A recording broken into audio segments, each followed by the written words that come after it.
Escape भागने पर मजबूर कर दिया। तो आप इसमें देखें तो वो कहता है कि द सेंटेंस इज़ पूरे सेंटेंस। अब इस सेंटेंस में दो सेंटेंस जुड़े हुए हैं। अगर मैं इन दो सेंटेंस को तोड़ दूं तो ये बनेंगे the brave soldier rushed to the battlefield, और दूसरा इसका सेंटेंस बनेगा the brave soldiers force the enemy to flee. तो अब चूँकि ज़ाहिर है हम दो सेंटेंस जब भी जोड़ते हैं तो जो एक नाउन होता है वो बार बार हम यूज़ नहीं करते, तो इसलिए हम जो है कोऑर्डिनेटिंग कंजंक्शंस लगा के सेंटेंस को अच्छा बनाने के लिए जो है हम ये जो नाउन होता है उसे हम दूसरे सेंटेंस में या तीसरे में नेगलेक्ट कर देते हैं। तो क्या है आप देखें तो साथ मैंने कोऑर्डिनेटिंग कंजंक्शंस का एक फार्मूला भी लिखा हुआ है, मशहूर ज़माना फार्मूला है FANBOYS. FAN F stand for, A stand for and, N stands for nor, B stands for but, O stands for or, Y stands for yet and S stands for so।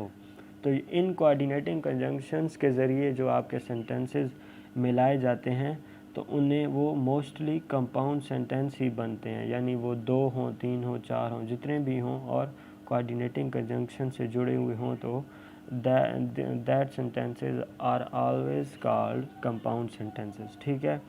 तो simple sentence एक sentence होता है जिसे आप clause भी कहते हैं, subject verb होता है, कंप्लीट आइडिया होता है और it can stand alone. Complex sentence आपको मैंने बताया हुआ है, लेकिन आपको जो MCQ नंबर 20 है वो क्या है, it is a compound sentence. अब मज़ीद मैंने नीचे लिख भी दिया है आप लोगों की आसानी के लिए सिंपल, कंपाउंड, कम्प्लेक्स और कंपाउंड कम्प्लेक्स को, तो इन्हें भी थोड़ा सा देख लेते हैं। तो simple sentence has an subject, इसमें एक जो है ना सब्जेक्ट होता है, वर्ब होता है और कभी कभार इसमें दो सब्जेक्ट भी हो सकते हैं। ठीक है, तो उसे जो है ना सिंपल सेंटेंस कहते हैं और it is a complete idea, it can stand alone. For example देखें, ही ओपन द डोर। अब ही सब्जेक्ट है, ओपन वर्ब है और आपका जो डोर है वो ऑब्जेक्ट है, तो ये क्या है, कंप्लीट सेंटेंस है। इसी तरह अगर इसमें कंपाउंड सब्जेक्ट भी होता है सिंपल सेंटेंस में, यानी दो सब्जेक्ट आ जाएं तो उसे कंपाउंड सब्जेक्ट कहते हैं। जैसे table and chair need to be cleaned, जो टेबल और चेयर है इन्हें जो है ना सफाई की ज़रूरत है। टेबल एंड चेयर ये दोनों जो है कंपाउंड सब्जेक्ट हैं। यहाँ पे टेबल अकेला भी हो सकता था और चेयर अकेले भी हो सकती थी। आप कंपाउंड सेंटेंस देखें तो उसमें क्या होता है, two or more simple independent simple या इंडिपेंडेंट सेंटेंसेस होते हैं। ठीक है, लेकिन वो किसके ज़रिए जुड़े होते हैं, एंड बट उसके बाद जो है ना जितने भी आपकी जो ये है फॉर है, नॉर, सो, यानी कोऑर्डिनेटिंग कंजंक्शन के ज़रिए दो सिंपल या इंडिपेंडेंस या दो क्लासेस जुड़ी हों तो उन्हें कहते हैं कंपाउंड सेंटेंसेस। जैसे ही open the door and looked outside. ठीक है, I am good at swimming but I do not like it. तो इन्हें आप जो है ना आगे पीछे भी लिख सकते हैं, लेकिन आपकी कोऑर्डिनेटिंग कंजंक्शन दरमियान में ही रहेगी।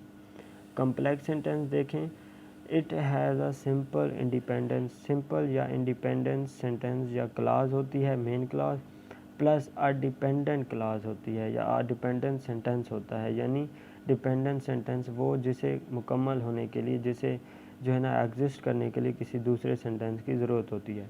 तो इसकी एग्जांपल देखें, व्हेन ही लॉस्ट। अब ये जो व्हेन ही लॉस्ट है ये आपका डिपेंडेंट सेंटेंस है, इसे सबऑर्डिनेट क्लॉज भी कहते हैं, यानी इसे कंप्लीट होने के लिए किसी दूसरे सेंटेंस की ज़रूरत है। ठीक है, when he lost everyone was sad. अब एवरीवन वाज सैड ये इंडिपेंडेंट सेंटेंस है, तो एवरीवन वाज सैड को आप पहले भी लिख सकते हैं और यहाँ पे भी।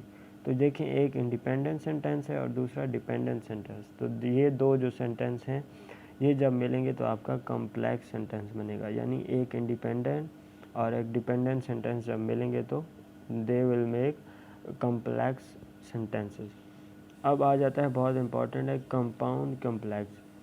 तो कंपाउंड कॉम्प्लेक्स सेंटेंसेस वो होते हैं जिसमें दो या दो से ज़्यादा सिंपल या इंडिपेंडेंट सेंटेंस हों और उनमें एक डिपेंडेंट सेंटेंस होना चाहिए।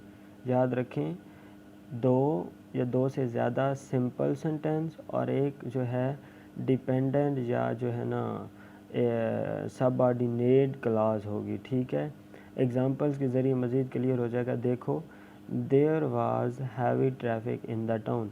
अब ये एक सेंटेंस हो गया और ये सिंपल है। So I use the GPS to find a quicker route. अब देखो सो के ज़रिए दो सिंपल सेंटेंस मिले हुए हैं, तो ये एक कंपाउंड सेंटेंस बन गया। And was able to get there on time. अब देखो and was able to get there on time, ये एक डिपेंडेंट सेंटेंस है, सबऑर्डिनेट क्लॉज है। इसे ज़रूरत है किसी और सेंटेंस की ताकि ये कंप्लीट हो सके। तो क्या है, पहले दो हमारे पास जो है सिंपल सेंटेंसेस थे, उन दोनों मिल के कंपाउंड बनाया और साथ ही हमने एक इंडिपेंडेंट क्लॉज मिला दी, यानी and was able to get there on time. अगर आप इसे अकेला पढ़ें तो ये आपको कंप्लीट मीनिंग नहीं देगी, तो इसलिए जब ये इनके साथ मिलेगी तो ये कंपाउंड कम्प्लेक्स सेंटेंस बन जाएगा। इसी तरह एक और मिसाल देखें, द कैट रैन अवे। ठीक है, ये भी सिंपल है।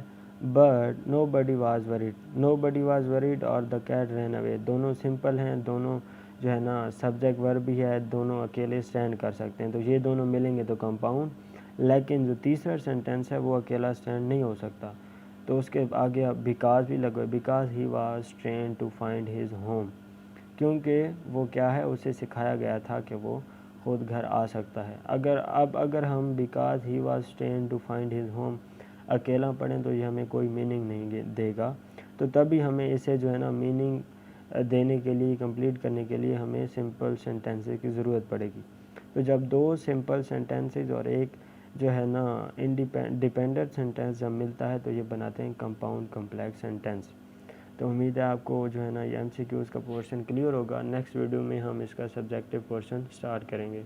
थैंक यू, अल्लाह हाफिज़।